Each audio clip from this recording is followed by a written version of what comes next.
Welcome back, everyone, to the Automotive Logistics and Supply Chain Red Sofa here at our UK conference, where I'm pleased to be joined by Chris Payne, who's leading logistics for Europe and Asia for a major tier one called Dauch, a company that might be unfamiliar to some of you. So Chris, I kind of want to start there. Dauch Corporation formed from GKN and American Axle. You now have the logistics responsibility for Europe and Asia. Tell us a little bit about the company and the role and how that has evolved, how you manage logistics. Yeah, so I think we're in very exciting times because everything is very new now at Dauch.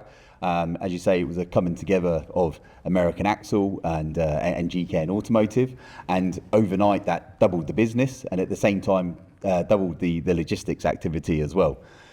So now we're at a very exciting point where we're trying to find synergies between the two businesses.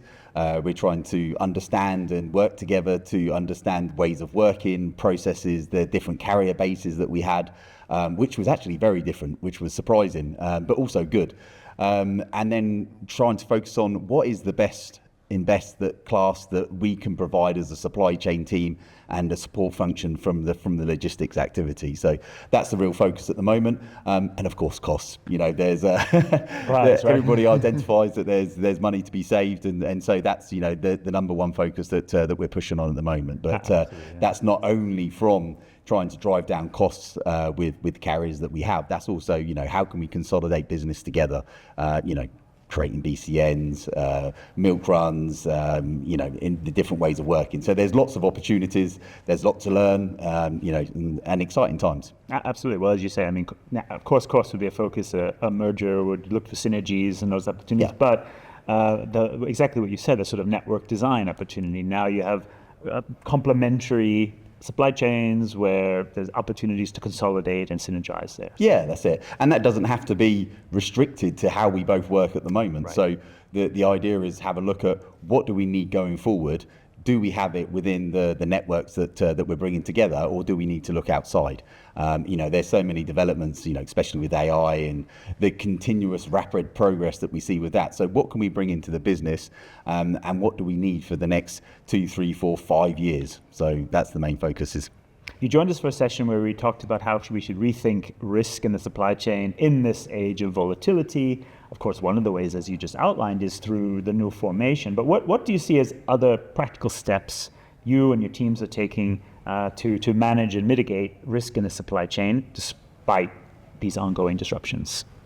Yeah, in my opinion, and I always kind of advocate, working with your suppliers is key. I feel like you have to build relationships, and that's because my background isn't just in tier one suppliers. I also have a longer background, in fact, as being 3PL freight forwarder carrier. So I can see the benefits that they can bring to us. Now, you have to make sure that the carriers that you have are going to be partners with you as well. And so you have to have kind of a mutual, respectful relationship. But you have to take a lot of effort and responsibility when you're choosing your partners. And this is key. I think getting a lot closer to the procurement functions that we've had, especially previously in GKN, has been a big step forward, because you don't want to just be given the result of an RFQ and then have to start working with a carrier. If you're going to have an RFQ, you should be building up 6 months in advance. Who are the carriers that we want to discuss with, and start reaching out to them and learning more about their business and telling them more about your business as well. So when they go into the RFQ, they're fully aware of what they're expecting. And if you then actually make an award to them, you know what you're getting. You don't want to start learning about a business once you've made an award. No. It slows down the process. It's going to cost you more money. And when you have times of crisis or disruptions, they may not be able to help you or be the impact that you think that they're going to be. So for me, that's key. And again, working with your suppliers also means you demand flexibility of them when you need it. But you also have to reflect at yourself, and what can I do to be flexible with my supplier as well? Can I increase my forecasting? Am I booking my shipments on time? Am I giving them enough notice? These little things that you kind of take for granted can be a big support to your carrier. So it's having those conversations, making sure that you're having regular reviews, and just being connected. That's a great point. Obviously, you're here in the UK. So there's aspects where we're trying to focus on specific dimensions of the supply chain logistics here. Now, Dauch, it's not that UK is the main production market, but obviously you have operations here and you send teams here. What do you see as some of the risks or challenges to manage and mitigate here in the UK? Yeah, I think UK probably slightly more exposed than mainland Europe, but similar.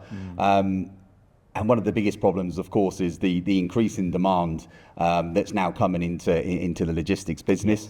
I was seeing numbers a couple of weeks ago where it's increasing throughout this year, and then it will start and continue to increase into 2027. And at the same time, we see capacity is dropping as well. And it's not two graphs that you like sitting next together when one's going up and the other one's coming down. So as a customer, it's kind of worrying times, and you think, especially on my day-to-day activity, are we going to have enough coverage? But when you start hitting those, not even disruptions, peak periods, where you start seeing strains on the market, are we going to have coverage then as well? And again, this is when you then need to start looking at your networks and not be scared to change what you do, or not be scared to ask questions. So the important thing for me is looking at your data. Being in control of your data is important, and your KPIs and using that data. Once you have that data, you understand it, you then understand where your kind of weak areas or your risk areas are, and then you can start addressing those problems and trying to find solutions. And that doesn't mean you necessarily need to have the solutions yourself. I think at Dauch we're quite lucky because we have a very good logistics team, people that have experience, and we can find solutions ourselves and then go to our carriers and discuss with them. But even where we have areas where we're not so sure, go and speak to your carrier, go and say, this is the problem, what can you provide, what can we do together to move forward to find a solution? One of the examples you gave us on stage was a route from China to Europe by train, for example, which I think arose out of one of the many crises we faced over the past years. Is that something, or is that the sort of example you're seeing emerge more, sort of out of the box, creative ways, switching modes, some of them which maybe even last beyond the initial crisis? Yeah, definitely. I mean, there's opportunities from crisis. That's apparent. That happens everywhere, and you have to review what happened in a crisis. You don't want to firefight through the crisis, get to the end of it, wipe your brow and think, hey, it's over, that's fine, and wait for the next one. You need to review what happened, what did you do, what did you change, what went well, what didn't go well, how could have I improved and reacted better in those situations?